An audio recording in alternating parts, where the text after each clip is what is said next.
So we're on Daf Lamed Ches Amud Beis.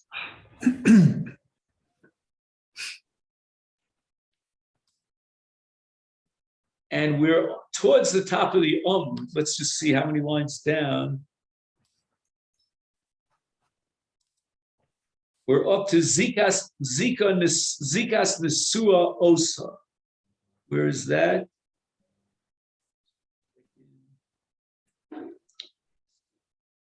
What line is it? 7 at the end. 7.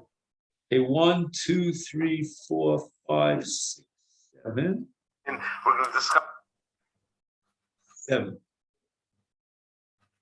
Okay.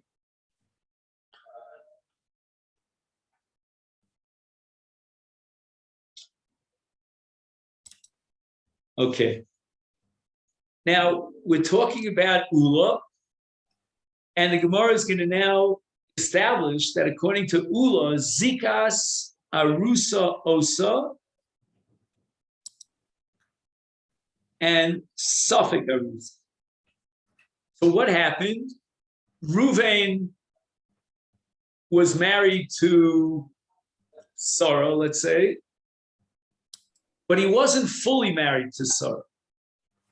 He had only implemented Erison, but not Nesuin. And then Ruvain dies, and Sarah falls for Yibam to Shimon. And that's called Zikas Arusa Osa Suffolk Arusa. And what we explained was that Suffolk Arusa means that the Zikas Yibum here is on a lower level than the original marriage that generates the Zika. The original marriage was Erison. There was no Nesuin between Ruvain and Sarah. And now, with Ruvain's death, we go down one level. We call it a Suffolk Arusa, which means that the Ishus of Zika now, between Sarah and Shimon, is less than Erison. It dips down Erison. So we have, in the laws of Ishus and marriage, we have 3 levels. We have Nesuin is full-fledged Ishus. Erison without Nesuin is, let's call it 3/4 of Ishus, but not full Ishus. And then we have Zika in a case where the original marriage only reached the level of Erison, and then we have a 3rd level, a 3rd notch, 1 notch below Erison, and that's called Suffolk Arusa.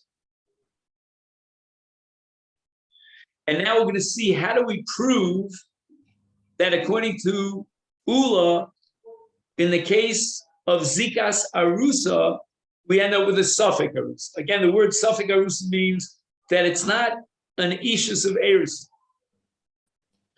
And we'll see what that means.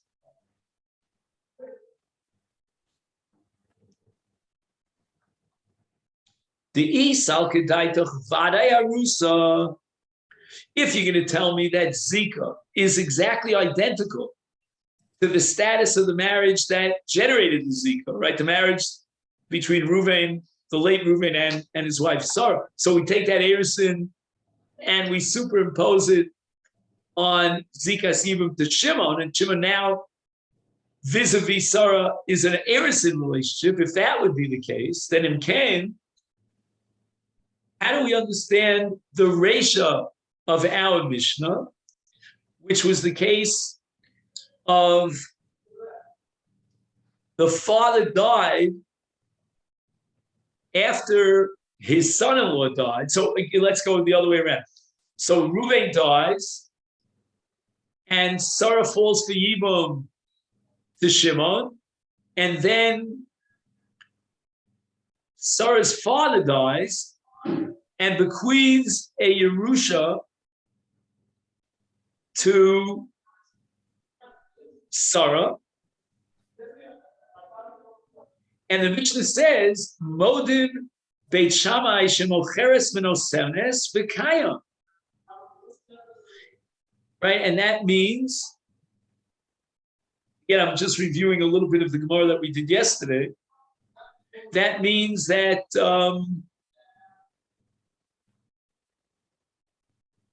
that we recognize more than that. We allow, not just recognize, because recognize is the word that's fitting for b'di'evet, post facto. Not only do we recognize if she went ahead and did this, but we allow her to sell that property that she inherits from her father. And that makes no sense. Why? Because once there's erusin, a woman is not permitted to sell her nechasim. L'chatchila. Again, if she did so, we recognize the sale. You can't invalidate the sale. But l'chatchila, we don't want to allow a married woman, and erusin is enough to qualify her as a married woman, to go ahead and sell her properties. Because she's being mafkia, she's removing the rights of her husband. Again, it's her future husband, because it's before Nisuin, from these nechas. Vatnan, we have the case of a woman who had Kiddushin. So after the Kiddushin, she received an estate in a Yerusha. She inherited from her father or whoever it was that bequeathed her this Yerusha. Beit Shammai Omrim Timka. As far as Beit Shammai is concerned, we allow her to go ahead and sell these nechasim. She's only an arusa. She's before Nitzuin. Her husband has no rights to her possessions. And Beis Hillel Omrim Lo Timka. If we want to talk about a psychological explanation to this Beis Hillel, we would say the following. A woman is about to enter into a marriage relationship with her husband, and she sneaks away all her nechasim and sells them on the open market. That's not a good way of anticipating marriage. Again, this is on just a psychological level.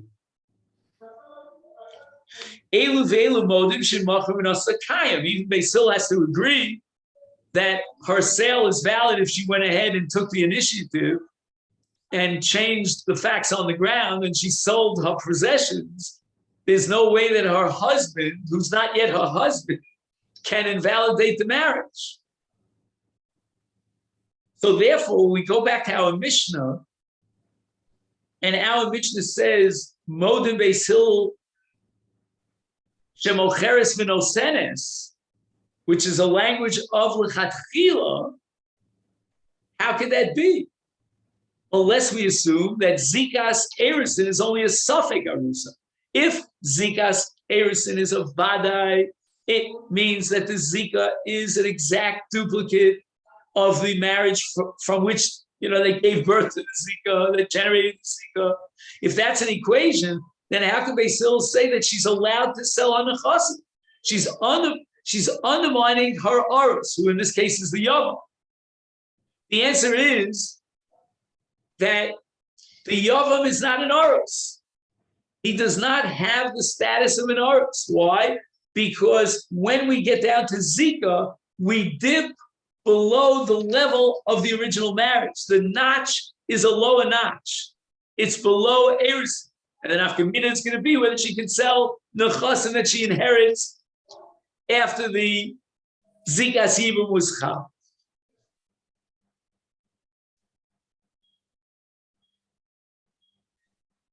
Now, we're going to talk about a parallel case,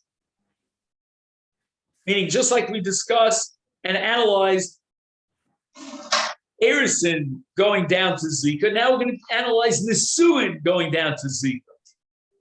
So it means that Ruvain was fully married to Sarah. He not only gave her Kiddushin, but he took her into the chuppah, and now he dies. Is zikas nisuin osa suffix nisuin? We're going to prove now that zika again dips below that which generated the zika in terms of our scale of ishus. And zika of nisuin is less than, it's a notch below nisuin.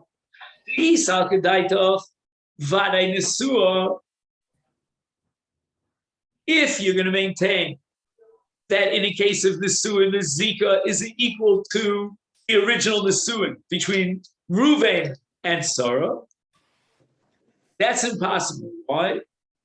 Because now we fast forward to the Sefer of our Mishnah. In the case again, a Shomeres Yavam, but Minan Esuin. Because again, we said that was the difference between the Reish and the Sefer.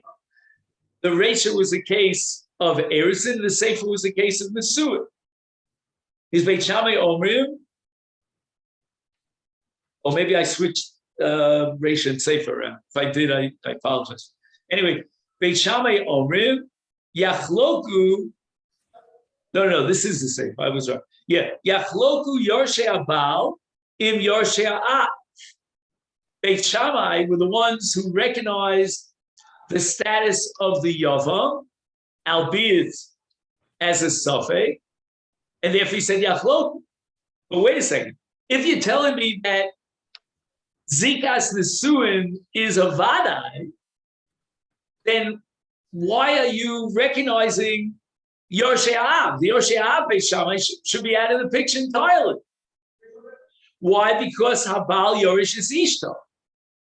After Nesuin, so we're talking about a case where she died as a Shomeres Yavam, and if we're saying that the Zika of a Shomeres Yavam, if the original marriage was Nesuin, is equal to Nesuin, then the Yorshei Habal should be inheriting her estate after she dies.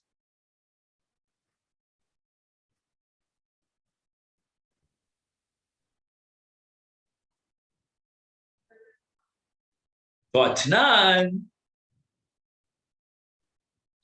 says that if a married woman should nafla on a chasim sheneseis elu ve'elu modim,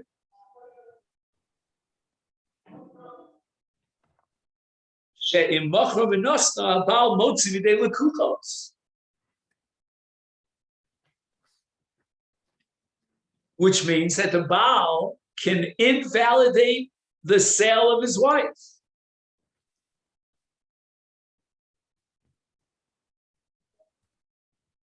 He writes here, Kemet Shemei Shammai Modin, because it says Elu V'Elu Modin. Shenesua lo timkar, she cannot sell her possessions, v'af b'di'eved, ein hamachira kayemes. Harei shemishas nesuin, nimtzim hanechasim b'cheskes habal.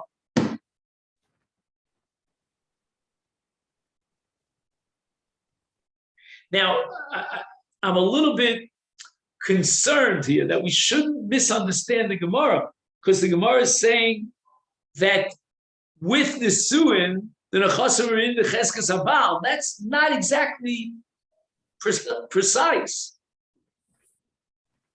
The formulation leaves you a little bit wanting, because it's not true that the Nechasim are now in the Rishus of the Baal. He gets rights to Peros. Let's talk about Nichsei Malug, right? Nichsei Malug means she brings in a piece of real estate, let's say a field or an orchard, into the marriage. She retains ownership on the field or the orchard. His rights are only to receive the benefits from the orchard, and the Peros are his. But the Gemara is pointing out that if she would go ahead and sell this orchard on the open market, she is in effect undermining the Baal's rights to eat the Peros. And therefore, he has the right to completely void that mechira. Why? Because it's after the suit. Elishmami no, we must assume in interpreting our Mishnah that Zikas the suinos are suffix. That the case of Zika is not the same identical level of the original marriage of his late brother, but rather it drops one notch. If it would be equated with the original Nesuin, then the Yorshei Haba, the Yorshei Av, would be totally out of the picture. He says, Kevan she'ena l'safek Nesuin, eina nechasim b'cheskas ha'av el safek. The Sober Beit Shammai, that now she and he, husband and Yavam, have the same chazaka rights, and no one is superior to the other one. Kevan sheyado shel haYavam ki yado shel haYevavam.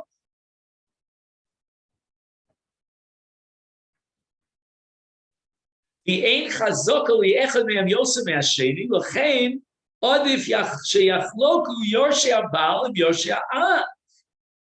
We can now justify Beit Shammai that we split, in an event that she dies, we split her estate equally between Yorshei ha'bal and Yorshei ha'av. Why? Because Zika is only a Safek Nisuin. Had it been a Vade Nisuin, then for sure all the Nechasim would accrue or be inherited by the Yorshei ha'bal if you upgrade him to the status of Nisuin. And he adds a note here, Beis Hillel Sovrim, Sheyad Hayevama Adifa Miyad Ha'bal, Sharei Shalom Nafla Nechasim Kshahoisa Nesua El Kshahoisa Shomeres Yavam.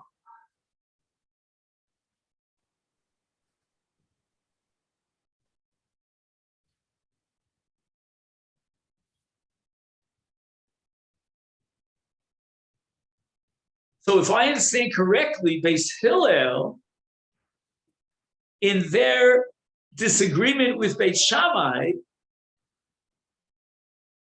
are insisting that once you lower the status of the Zika, of the Yavam, below the level of Nisuin, then you're in effect voiding and disqualifying the Yada of the Baal, of the Yavam. And therefore the Nechasim belong totally to the Isha.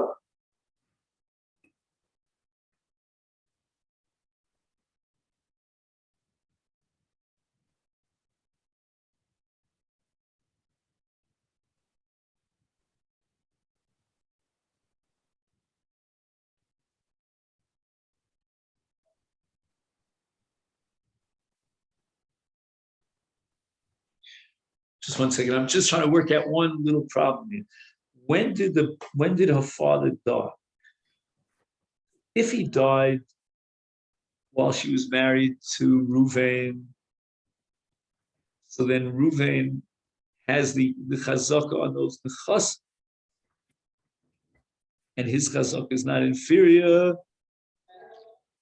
to hers. And now let's say her husband dies.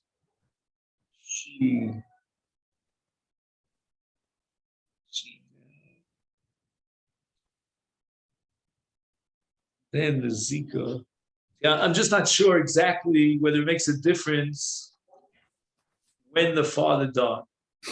We're talking about a case where the father died after Ruvain died. And then we're going to exclude Shimon from his chazak on these nechasim because Shimon's Zika does not equal the Nisuin. It falls short of this. I would say Kal v'chomer, our father died. Nah, maybe in that case it's a little different. I'm just wondering what would be if her father died before Ruvain died. So Ruvain now has full Nisuin rights that could block her ownership, her chazak on these nechasim. Now he dies.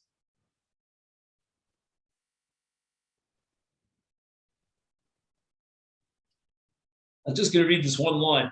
Beis Hillel Sovrim Sheyad HaYevama Adifa Miyad HaYavam, which I understood to be because Zika is only a suffix Nesu. But he writes here, Sharei, something wrong here in the printing. Sharei Shelo, I think you have to take out the Shin. Sharei Lo Naflu Hanechasim Ishahoisa Nesua.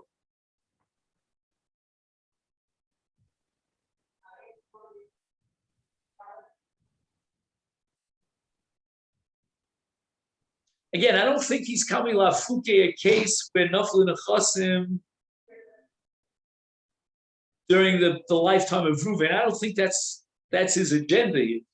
He's only talking about the fact that these properties that came into her possession did not come into her possession when she was in a Suah, where she was only a Shomeres Yavamot with a Zika. And in a case of Zika, for Yivamot, Beis Hillel insists that the Nechasim of Becheskas Isha, and therefore Yorshei Av will inherit her when she dies.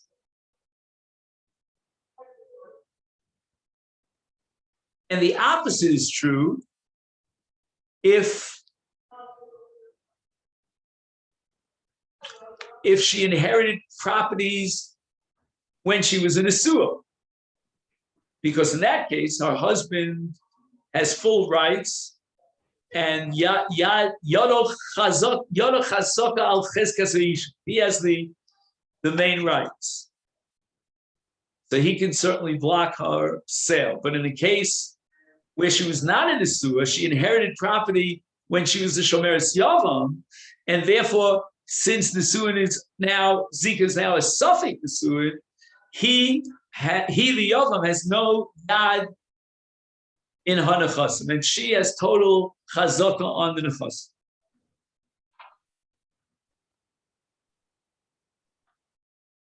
Amalei Rabbah, so Rabbah is now talking to Ula, and he's raising an objection to Ula. If you're correct, Ula, then Adu Miflegi Begufa, the Achar Nisa, Liflegu Bechayeh Ula Peros. Why does the Mishnah record the machlokas between Beit Shammai and Beis Hillel regarding Gufa, right? We said that Nichsei Malug have two dimensions. There's Kinyan Aguf and there's Kinyan Peros. She owns the Kinyan Aguf when she brings property into the marriage. However, within the framework of Ksuba, we transfer the Kinyan HaPeros from her to him.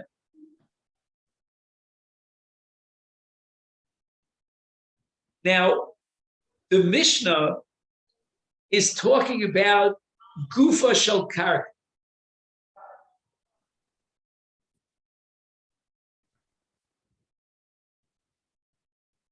And what happened?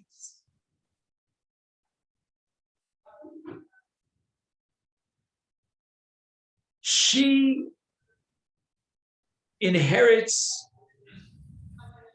Karka, and then she dies. And who gets to inherit? According to Beis Hillel, it's Yarshei Isha. According to Beit Shammai, it's split. Liflagu b'chayeha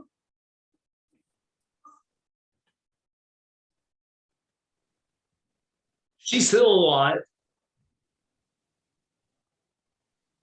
Uleperos. Since Ula interpreted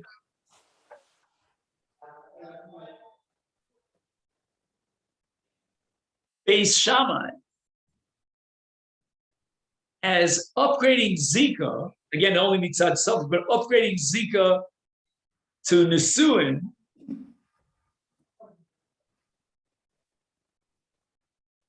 then Beis Shammai is going to insist on Yachloku, and Beis Hillel is going to say, wait a minute, Nesuin is only a suffix Nesuin. Zika is only one notch lower. Her yad is now chazaka al yado, and therefore she should be able to sell the nechasim even during her lifetime. So the same machlokas that we have in our Mishnah between Beis Hillel and Beit Shammai, in a case where she dies, and how do we divvy up the estate that she inherited from her father, that identical machlokas should apply even if she's alive. Will she be able to sell these properties? Beis Hillel, we'll allow her to sell these properties because yada chazaka miyada. She has a more primary kinyan than he does, than the Yavam does, because the Yavam has, according to Beis Hillel, only a suffix nesuin. Whereas according to Beis Shammai, who, at least Mitzad Suffolk, were agreeable to upgrade the status of the Yavam to a Nesuin status. And that's why Beit Shammai, insisted on Yachloku.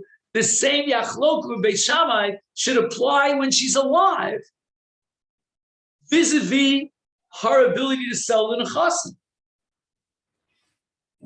Or vis-a-vis the Peros. Let's talk about Peros. What status does the Yavam have against the Yevama with regard to the Peros? She's got Nechasim, she's got Karka, she has, a vineyard, let's say, and now the grapes on the vine. Beit Shammai would insist that at least half of the Peros should accrue to the Yavam.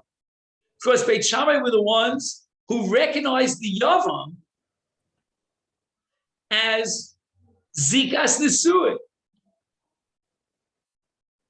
He says, Li Beit Shammai, if we're going to say that according to Beit Shammai, there's at least a suffix to upgrade the Zika to the status of an Asua, then on that side, the Peros should be taken by the Yavam. And since Beit Shammai say that the din of Zika Nesuin is a suffix Nesuin, therefore we should say Yachloku on the Peros. Beis Hill, on the other hand, would say that the Yavam has no schus in the Peros because it's suffix Nesuin. It's a Vadai suffix Nesuin. And therefore,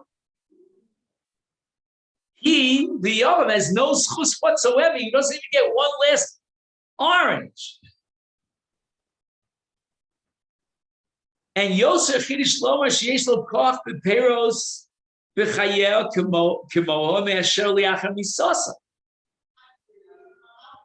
It would have been a bigger chiddush if you would have told me that she was alive.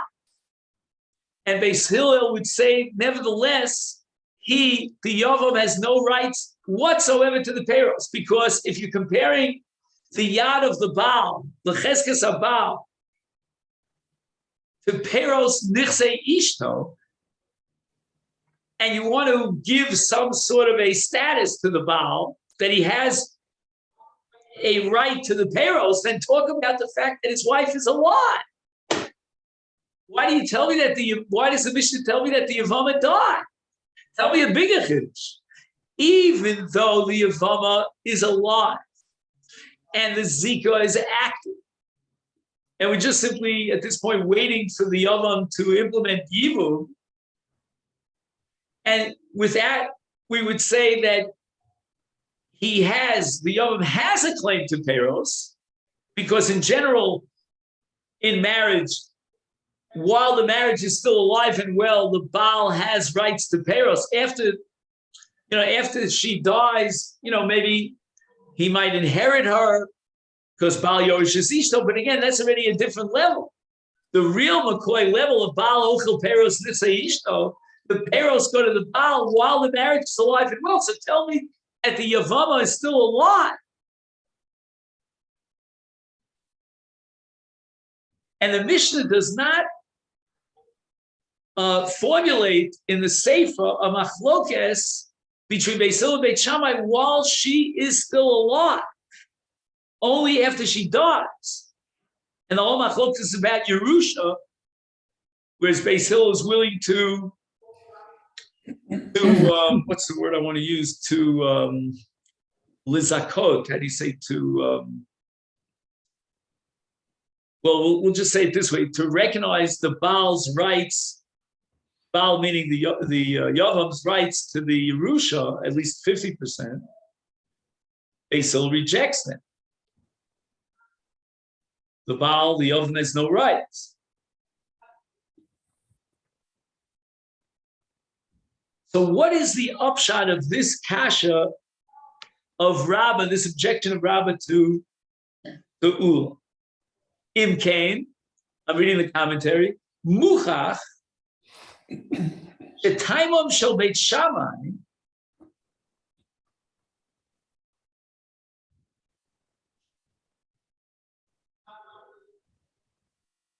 Second. I learned to Beit Shammai.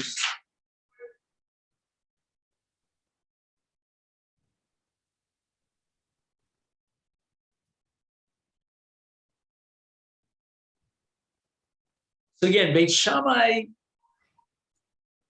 in the case where she's still alive, conceded to Beis Hillel that the Yavam has no claim to the Nechasim that she inherited from her father. That was the Reisha of our Mishnah, correct? Just go back to the Reisha for a second, Alam Chesam and Aleph, and double check me.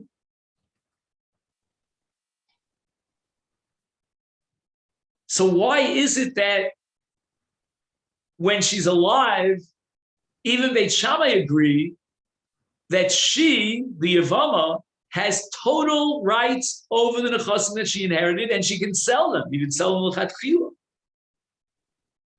It must be that Kol Zman, as long as she's alive, she has total rights over the Nechasim. Why is that so? According to Beit Shammai, the way Ula understood Beit Shammai, he has rights because we're upgrading the status of Zika to that of Nesuin.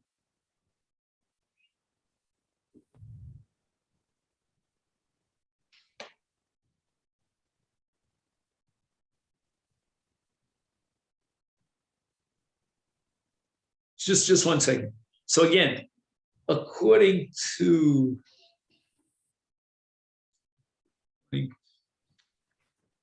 but Ula said that the ratio was a case of errors. 1 second. I'm a little bit. So I may have to research this a little further. What are we saying? That she has the upper hand as long as she's alive. And even Beit Shammai agreed to that. She can go ahead and sell the Nechasim.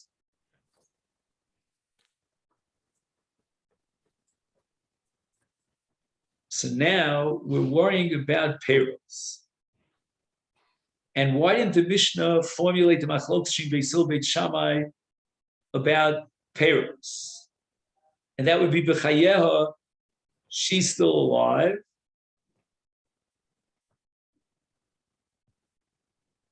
And yet,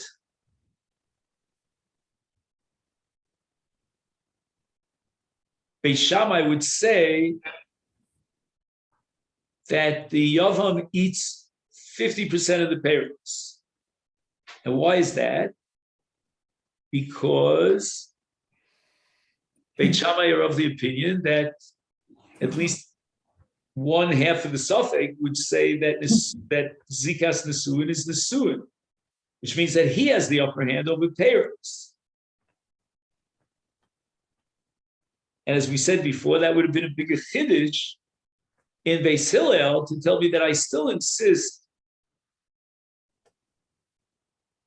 that the Yavam is completely cut off from payrolls, even though the marriage, so to speak, the Zika is still alive and active.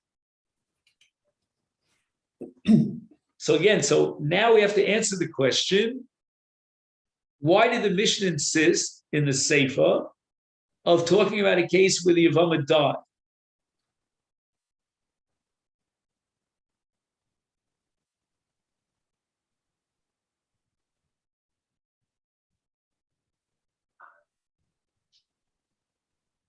So I thought that Ula, just 1 second, said, just for a minute, let's go back to Ula. Right, Maishna Reisha de lo pligi, Maishna Sefer de Yomer Ula Reisha de nofla k'shi arusa, Sefer de nofla k'shi nesua. So in the case of the Reisha, she was an arusa, and I'm assuming that if she was an arusa, then the Baal doesn't eat pears, and Kolshkin, the Yavam wouldn't eat pears. So now we're saying that in the case of the Seifa, which was Suin, we could have had the same machlokas shem beisil beit Shammai b'chayel, vis-a-vis peiros b'chayel. Okay, so the Mishnah didn't have that. So then we have to assume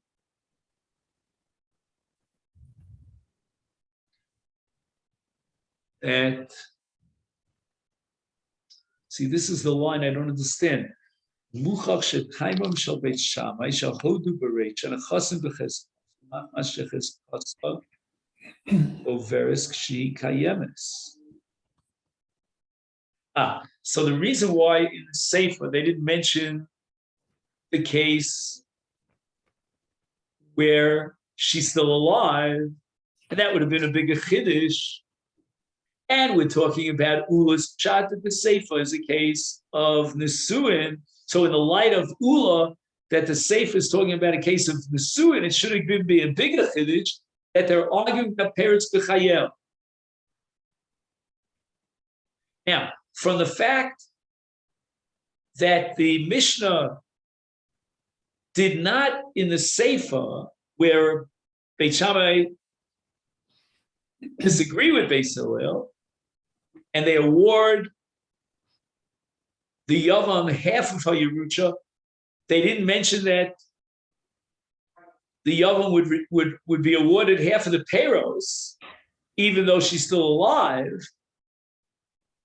So then we go back to square one, and we have to again ask our original question: what's the difference between the Reisha and the Sefer? Why is it that Beit Shammai agree in the Reisha that when she's still alive, the Yavam has no yad, has no chazak on her possessions, whereas in the Sefer, Beit Shammai disagree, and they want to give the Yavam half rights to half of her possessions. We don't know the difference now. Because if you're going to tell me the differences between an Arusa and an Asua, meaning that the Sefer is an Asua case, then why do you insist on formulating this machlokas Beisil Beit Shammai in a case where she died and we have to divvy up the Arusha from her father? Why not just address the case which she's still alive, and the issue would be whether or not the Yavam has rights to Aperos?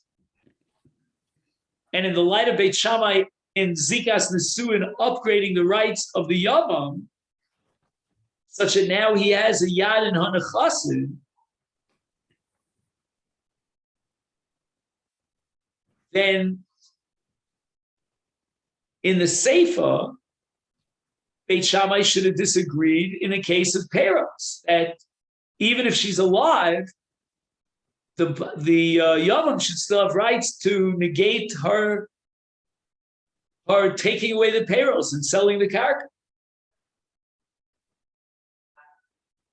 I know we're running out of time, so I just want to add, just to get a little bit of a far here. Ela Omar Rabba, Idi ve'idi, both the Reisha and the Sefer, the Naflak Shinasua.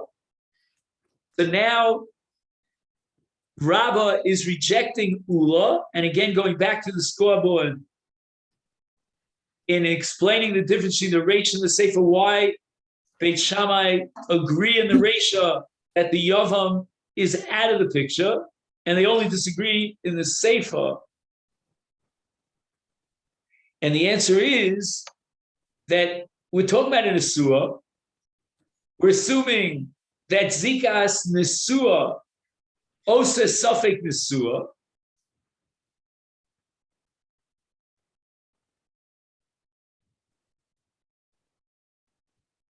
and why is it that Beit Shammai are molded to Beis Hillel in the Reisha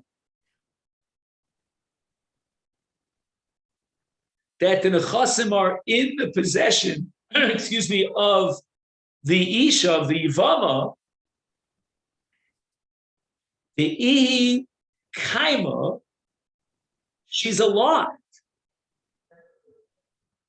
Bahavile Ihi Vadai the Inu Safek. The status of the Yevama is Vadai. She definitely has a chazak in the Nechasim. Why? Because she owns the keren. She owns the guf hakarka, no matter how you slice the cake. Even if you'll upgrade the status of the Yavam to a Vadai Nesuin, his rights are limited to Peros. He has no rights in the Gufa Karka. So that's called Vada. She definitely has rights and Chazaka on the Nechas. His status, meaning the Yavam, is only that of a Suffolk, correct? Because even Beit Shammai, who recognizes the rights of the Yavam, it's only B'Torah Suffolk.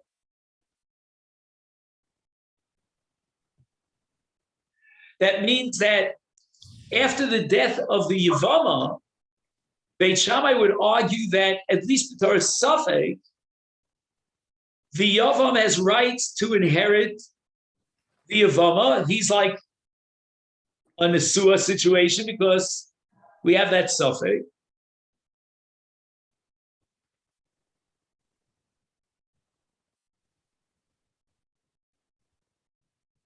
But in the case of the Resha, where she's still alive, now she can claim Vada. In other words, when she dies, you're talking about the Yerusha. And if we upgrade, according to Beit Shammai, the Yavam status to an Asuin kind of status, then he inherits his wife. So he's vying to remove her completely from the Nechasim. Her in this case means her Yorshin. Yorshia. But in the Resha, where she's still alive, she has the upper hand, and that's why even Beit Shammai would agree, because the Yavam's claim is only a suffix. But her claim, as long as she's alive, we're not dealing with divvying up her Yerusha, we're dealing with her Nechasim that she owns. She has a piece of property that's registered in the municipality. She's paying Arnona. So she's a Vada. She definitely has a Chazak on these Nechasim. And therefore, Beit Shammai concede that if the Yavam now comes to claim that you, my dear Yavama, have no rights to sell the Nechasim, you're undermining my rights, the answer is he's a sufferer. He may have rights if you upgrade Zika to Nesuin. He may not have rights because, as we said before, Nesuin is at the best a suffix Nesuin. Zika, I'm sorry, is at best a suffix Nesuin. Her chazaka on these Nechasim is a Vada. And therefore the Gemara ends up with ein suffix motzi b'dei Vada. I think she clarified the situation. Yeah. If the other one comes to her and he says she can't do this, you can say chalitza, and then you have no rights, or we do yibun and you do have. Clarify the situation. He could demand of him to choose between Yibum and Chalitza and say to him, look, if you want rights, then marry me, right, through Yibum. If you don't marry me, then give me Chalitza and get lost. But the only question is, if she went ahead and sold Hanachas, what do we do with that sale? Does the Yavam have rights in the context of Beit Shammai to void that sale by saying that I'm a Nesua right now? No Zika, until I give you a Chalitza, which is like a get, we're in a marriage relationship. And Beit Shammai and the Sefer seem to recognize the rights of the Yavam to make such a claim. So the Gemara now of Rabbah is saying that those claims to the Yavam, with all due respect, according to Beit Shammai, are only suffix claims.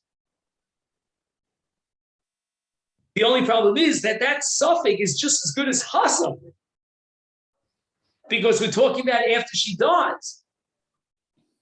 And after she dies, now the question is, who inherits her? And on that point, Beit Shammai vacillate back and forth, and therefore yachloku. Masha'enke, while she's alive, and he's claiming, well, this is like a Nesuin relationship because we're saying that there's a suffix Nesuin. Why can't he at least block her sale for 50%? I don't know what we're going to do with the lokaf. I'll have to figure out which half he gives back. And now the Gemara activates the principle of Ein Safek Motzi Nidei Vade. Why? Because she definitely, beyond the shadow of a doubt, has it. Even if he wants to claim rights, but within marriage, she also has rights to these nechosim. In fact, she has rights to the gufa karka. His rights are limited to payros. You want to equalize them and say, well, it's 50-50. It's a stalemate. Fine. But at this point, we don't even know if he has 50. We're not even sure if he has the status of an Asua. He might have 0. She definitely, even if we grant him the status of an Asua, she definitely has rights to this property because she owns the Gufa Karka, even within the framework of marriage. Mashen came in the Sefer, when you're dealing with she's gone already, Yiskadal v'Yiskadash, and now we're trying to divvy up her possessions. Her estate has a Yerusha. Now the question is, who has Yerusha rights? Who should inherit? On the side that there is Nesuin, that Zikas Ibn makes Nesuin, he is the exclusive Yoresh of Hanachas. He gets 100%. On the side that we dip below Nesuin, and Zika doesn't climb up to the status of Nesuin, then she, as a Morish, has 100% rights to the estate. So it's 100 versus 100, which is 50 versus 50. Hence, Beit Shammai insists on Yachol. I think it's brilliant. Okay, there are both sides. So this is where we're going to stop. Let's make a note of it. Tomorrow is what? Wednesday? Yeah. But where is it here in the Gemara? I just want to make a line here, if you could help me out here. It's Sefer de Misa. Where is it? Sefer de Misa. Okay? That's what we get up to. Okay, thank you so much, everyone. Okay, bye. Okay, great.